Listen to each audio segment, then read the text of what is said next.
Yo no sé si porque el grupo El Ladrillo tuvo esta apertura que charlamos tanto como con Olga Orozco, que era una poeta entre comillas de surrealismo, que con Cátulo Castillo, el autor de La Última Curda, o con Javier Villafañe, o con Fernando Virre, pues digo, esa cosa de apertura, ¿no? Siempre fuimos un grupo en ese sentido bastante amplio, que luego le escapamos un poco a las ortodoxias y a todo eso, y nunca nos preocupamos por el tema, por estos dilemas que había en ese momento, que eran la escritura hermética o la escritura clara, la escritura de mensaje, es decir, todo eso realmente no lo vivimos de esa manera, porque me parece que ya otros poetas lo habían resuelto, lo resolvieron en la práctica, que es la coexistencia de la búsqueda formal, la búsqueda expresiva y el cuestionamiento. Entonces, me parece que eso está en los poetas grandes latinoamericanos, hay una mirada crítica de la conciencia y también hay una búsqueda formal. Eso está en Gelman, está en Cisneros, está en Roca que vino ahora, está en muchos poetas, en Vallejo, qué sé yo. No nos pesó eso de tener una mirada política y tener una mirada hacia una búsqueda hacia en lo que cada uno estaba haciendo. A mí me interesa mucho la palabra búsqueda y me interesa mucho la palabra cuestión, porque me remite a cuestionamiento, a cuestionar, a interpelar la realidad, ¿no? A preguntar. Y creo que esos intelectuales que dijimos recién, podemos hablar también de Urondo, podemos hablar también de Walsh, ¿no? Un hombre con un trabajo con el lenguaje muy especial, ¿no? Walsh, y un tipo metido en la política tan así, de lleno. Entonces yo no lo viví como un dilema. Nunca pensé que tenía que escribir libros políticos. La política atraviesa todo lo que yo hago, pero no es que tengo que ahora escribir un poema político. Cardoso y Aragón decía que es la poesía la que hace política y no la política la que hace poesía. Yo me acuerdo en actos que tuvimos en el 75 que organizaba el grupo El Ladrillo, con Roberto Santoro, hoy desaparecido, otra vez con Carlos Siga, hoy desaparecido. ¿Te acordás el día que matan al dirigente cordobés? A Torres, estábamos haciendo un acto de poesía en San Juan, en el Barmión, arriba del Barmión. ¿Cómo se llamaba? El segundo de Tosco, El Pidio Torres. Sí, señor. Y bueno, nosotros estábamos haciendo un acto de poesía con otros grupos de todo el país y se paró eso, se habló de política, seguimos con la poesía, pero estaba todo junto en ese sentido, ¿no? Yo nunca sentí ese dilema y cuando gané el premio Casa de las Américas tampoco sentí que tenía que escribir poesía, ahora tengo que hacer un manifiesto. Al contrario, hice los libros que publiqué, los posteriores, eran Noticias de una mujer cualquiera y Música de fagot y Pierna de Victoria, eran dos poemas de amor, dos libros de amor. Yo nunca me sentí con esa obligación.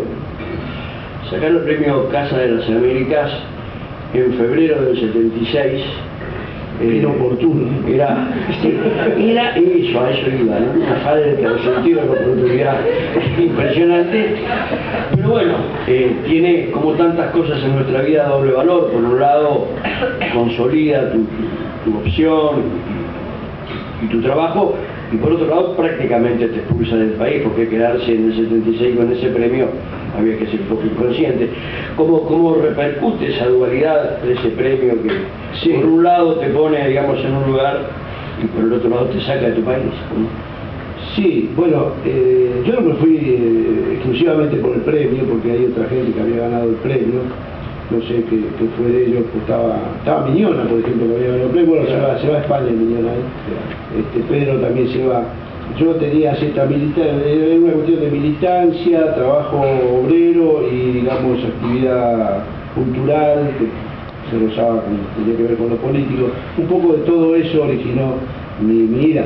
Ahora, el premio Casa fue para mí importante porque me abrió puertas cuando salí, en el sentido de que si yo quería, sobre todo en la tarea de la denuncia de la dictadura, en ese sentido, ¿no? Abrir puertas para eso, porque de pronto en ese momento era como muy importante, a mí me cayó muy joven, tenía 22, 23 años, fue una responsabilidad grande y me abrió puertas en el sentido de que donde yo iba, llegaba alguien a verme, a entrevistarme, yo podía hablar de los temas que yo quería hablar, ¿no?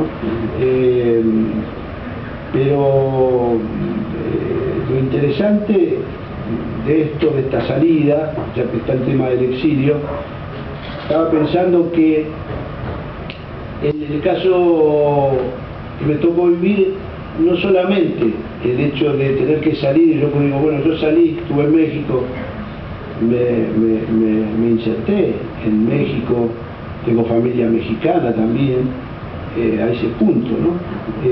No pasé por ahí impunemente, pero hay otros elementos que hoy estaba pensando que son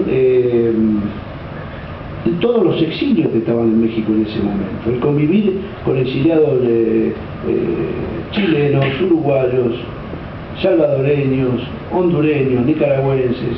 Entonces fue un exilio activo, no fue un exilio que uno se quedó ahí esperando que caiga la dictadura, era un exilio donde estábamos denunciando constantemente, algunos se fueron a El Salvador, unos se fueron a pelear en Guatemala, murieron, hay mucha gente que no se supo más, quién sabe qué pasó, pero fue un exilio muy activo, porque a veces se habla desde cierto lado y se habla, no, nosotros que estuvimos en México, bueno, nosotros estuvimos en México y en otros lugares, algunos nos fuimos a Nicaragua, es decir, esa cosa de que México te latinoamericaniza.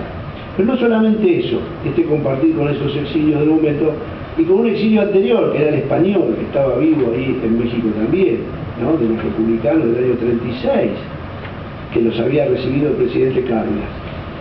Sino el hecho de, para mí, que tenía 22, 23 años, que es distinto a tipo que se exilia a los 50 y pico, es muy distinto, y eso lo pensé cuando yo cumplía acá 50 y pico, y dije, mira, a esta edad se exilió Humberto Constantini, Pedro Gambide, etc. Fue que me encontré con esos escritores argentinos que acá yo no los veía tanto, y allá formamos un grupo muy fuerte, hicimos hasta una editorial con Viñas, con Alberto Adlas, con Constantini, con Gambide, y eso también a mí me enriqueció mucho. Yo entrevistaba a Roa Bastos sobre el tema del exilio, él me decía, el exilio fue mi maestro, porque él se exilió muy joven.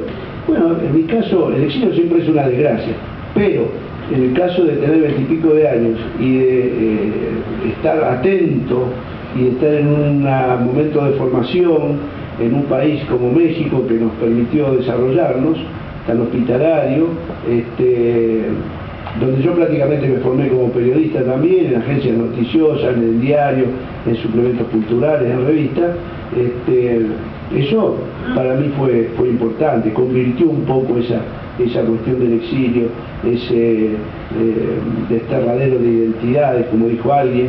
Hay una frase que a mí me pegó mucho de un escritor que dijo, el exilio es la muerte de las cosas de la infancia y es la muerte de la infancia de las cosas. Y a veces aparece en mi poesía no ya como una cosa referida solamente a lo geográfico, sino como una cosa más metafísica que tiene que ver con un vacío, ¿no?